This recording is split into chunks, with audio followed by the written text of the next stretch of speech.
Pat Fitzgerald fired yesterday afternoon, shortly after we finished the OutKick show.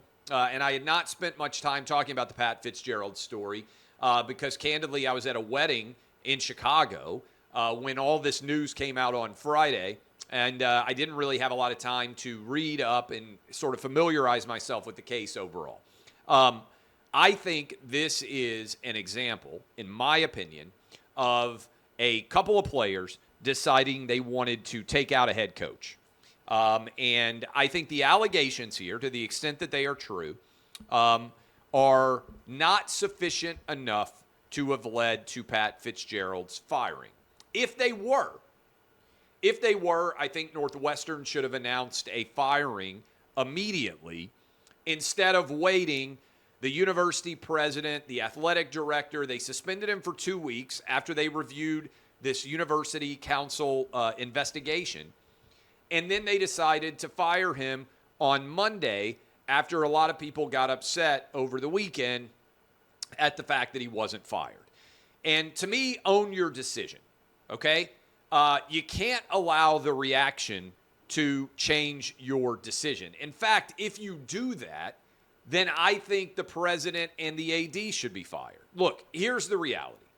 If you are in a position of leadership and you are being paid substantial amount of money, ultimately what you are being paid for is, at almost every profession, your judgment.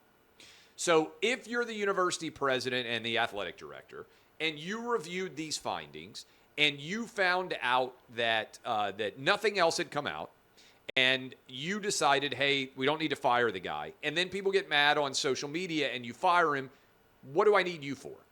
You're not actually making a decision. You're just following whatever the herd says should happen.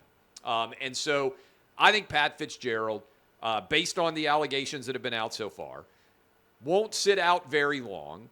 I think he'll likely get another better job. He'll go rehab himself with Nick Saban at the school of rehabbed coaches, or he'll go somewhere else.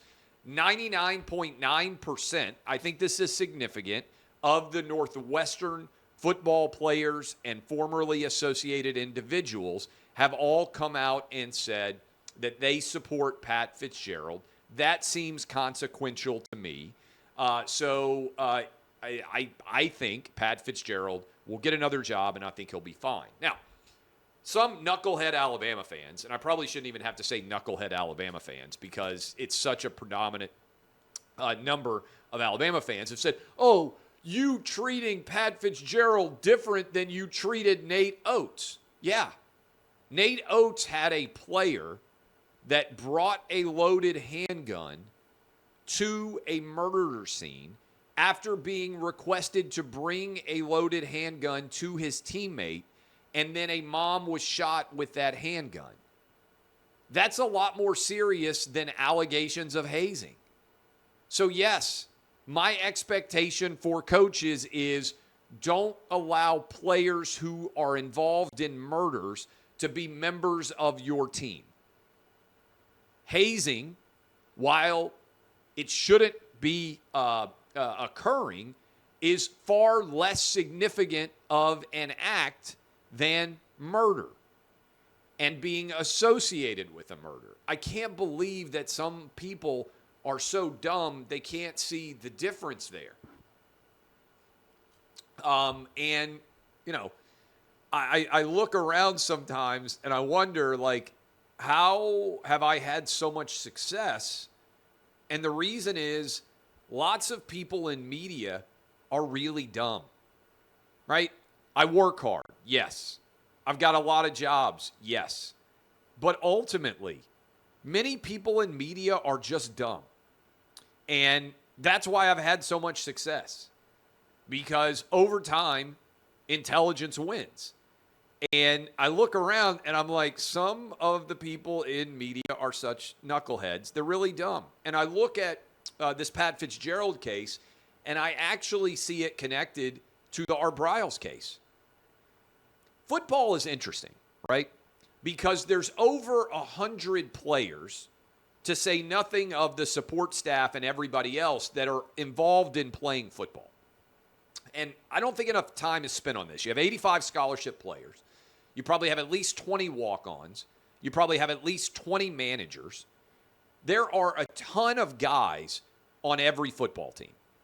And so the idea that every football coach knows about every single thing going on with his players is just not true.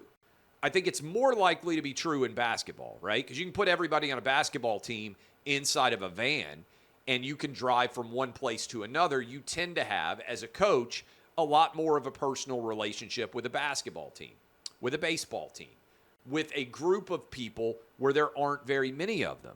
But if you talk to any coach in America in college and you say, hey, of your 85 scholarship players, how many of them do you know really, really well? It's hard to have a deep relationship with 85 different scholarship players, plus all the walk-ons, the managers, everything else. I've heard it analogized, and I think it's often true. Football's an aircraft carrier. Every other team in a college athletics is a speedboat. It's relatively easy to turn a speedboat in the river. It's really hard to turn an aircraft carrier.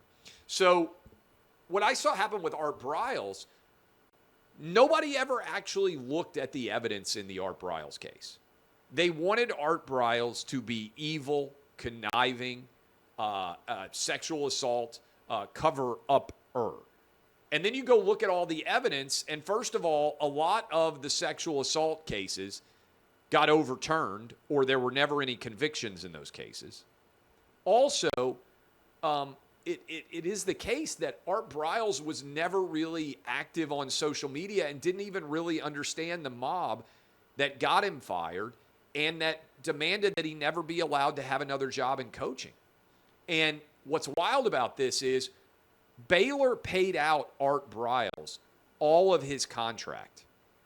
And this is so important because it's like nobody ever looks at the evidence. Do you think Baylor would have paid out Art Briles millions and millions of dollars if they could have fired him for cause?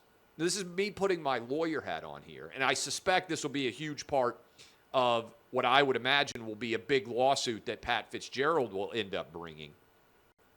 The difference between for cause and without cause.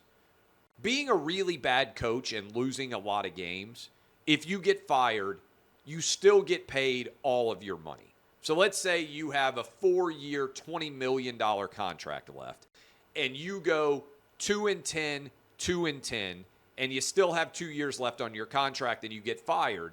You're being fired for being a really bad coach, but you still get paid the remainder of your contract. You would, in theory, under the example I just gave, 4-year, $20 million contract, 2-10, 2-10, you're fired. You'd still get paid $10 million. If, however, you are found to have violated your contract and are fired for cause, that's not losing. Losing is not cause. It means you violated the terms of your contract. Maybe you were committing NCAA violations. Maybe you engaged in criminal behavior. Then you wouldn't get paid out. Tennessee right now, for instance, is in the middle of a dispute with Jeremy Pruitt, arguing that they fired him for cause and therefore they owe him no more money under his contract. Said he committed NCAA violations. They found out about they're not going to pay him. Baylor paid Art Briles. It'll be fascinating to see what ends up happening with the Pat Fitzgerald case, but it is consequential that Baylor paid out Art Briles all the money that he was owed under his contract, yet most people never actually look at the evidence, and so they still believe that Art Briles shouldn't be allowed to coach. So I am skeptical that most people don't look at the evidence. Most people don't see what the facts are, and therefore their opinions are not very consistent and often not very intelligent. And then you add in that many people, particularly in college, are directly connected to one program or another, and they don't care what that program does, but they want to throw the book at another program, right? So there's very little consistency. And I've used this example. Some of you have been watching and or listening to me since I was doing local radio in Nashville, back when I was doing 3HL. I used to tell college football fans this all the time when I did that show. I would say, okay, whatever your most hated rival is, pretend that they did what your school is accused of doing by the NCAA. This is back when you used to get NCAA punishments all the time. I said, whatever the difference is between what you think should happen to your hated rival and what you think should happen to your school, that's bias, right? Because it's the exact same scenario applied to your school. Most college football and basketball fans are cognitively unable to be consistent in their application of penalty and fact because they have such a rooting interest for their favorite team. Their favorite team and their favorite players can do anything. Brandon Miller can bring a loaded gun to the murder scene, and a mom can get killed after he's asked to bring a gun to that scene. And Alabama fans will say, oh, Clay Travis is biased for even talking about this. But if Auburn's football quarterback brought a loaded gun that was used to kill a mom after he was texted to bring it, and the news came out right before the Iron Bowl, Alabama fans would say this is unacceptable that this quarterback is playing. That's bias. If you're not applying the same standards to every program, whether it's your hated rival or your beloved school, then you are guilty of bias. And most fans are guilty of bias. Remember Ray Rice, after he knocked out his fiance? People don't talk about this. He wasn't suspended for a while. In fact, he wasn't suspended till people got furious at Roger Goodell for not suspending him longer. Ray Rice showed up at training camp and got a standing ovation from Baltimore Ravens fans. Ray Lewis may well have murdered two people, and he has a statue outside of the Baltimore Ravens stadium. Think about that. Ray Lewis, charged with double murder, flipped and testified against another defendant. Nobody's ever been convicted of double murder in that Atlanta double homicide. We know two people got stabbed to death. Ray Lewis hit his suit, kept playing, has a statue outside of Baltimore Ravens Stadium. Ray Rice gets standing ovation when he shows up for training camp. Fans are amoral. If you make it more likely that your team will win, fans will almost accept anything. I get it. I'm from the South. I grew up an SEC fan.